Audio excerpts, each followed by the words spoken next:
Junior Factor. Tonight's main topic is celebrating Christmas politically incorrect. Well, the amount of Christians in America is 78.4%, which is a very significant amount. But in our schools in Wethersfield, we are not allowed to always express our holiday celebrations like Christmas with Christmas songs or playing them in the orchestra or singing them. We'll always have to sing a Hanukkah song, a Kwanzaa song, or even an Arabic song, which I have no problem with, but there's usually a lack of what the majority likes and what we celebrate. That's exactly right. Now let me give you some brief history of Christmas. As early as 200 AD, Christians in Egypt had begun to set aside a day for celebrating the birth of Christ. And in 336 AD, the recently converted Emperor Constantine declared December 25th the birthday of Christ. Now, in many schools across the nation, kids around the holidays, around Christmas, give out candy canes with attached cards explaining the meaning of Christmas. But these students were suspended for doing so. And if you ask me, that's just wrong, because all they are doing is celebrating their own religion. Suspending them is punishing them for celebrating their own religion. It's a very extreme thing to do. And also, according to a recent Fox News poll, 96% of Americans celebrate Christmas, which is a very significant amount. 4% celebrate something else.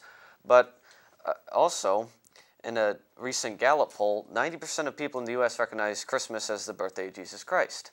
And 87% believe nativity scenes should be allowed on public property, which really doesn't affect anybody. I mean, and I actually have a solution to offer for schools. Why can't we sing, like, say, a Christmas song and a Hanukkah song and a Kwanzaa song? Exactly. All we have to do is compromise. Yeah, people are happy. I mean, it's balancing everything out, which a lot of people like, having it fair and balanced. That's exactly right. Also, in Raleigh, North Carolina, school administrators were so fearful of offending anyone with Christmas that they put the word out that if teachers used even the colors red and green, then every other religion must be educated and celebrated. Now, teachers after this were afraid to even bring in cookies with red and green icing on it. And that just shows you how ridiculous this is getting. Yeah, that's oppression. I mean, that's not right to do. Exactly. I mean, we have freedom of religion in this country and freedom of expression, and I see no reason why we can't celebrate the biggest religion in the United States.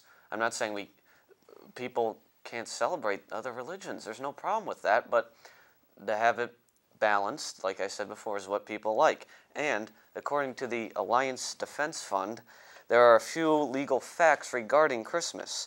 The U.S. Supreme Court has never ruled that public schools must ban the singing of religious Christmas carols.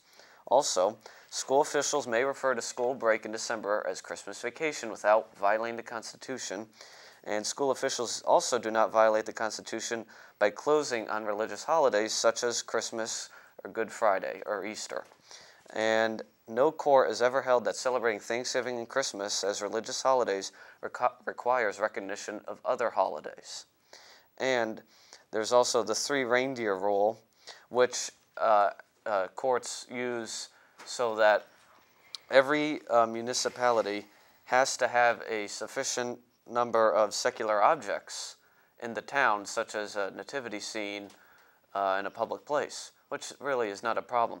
The bottom line is that Christmas can be celebrated, other religions may be celebrated. If it's fair and balanced, there's no problems with it. That's exactly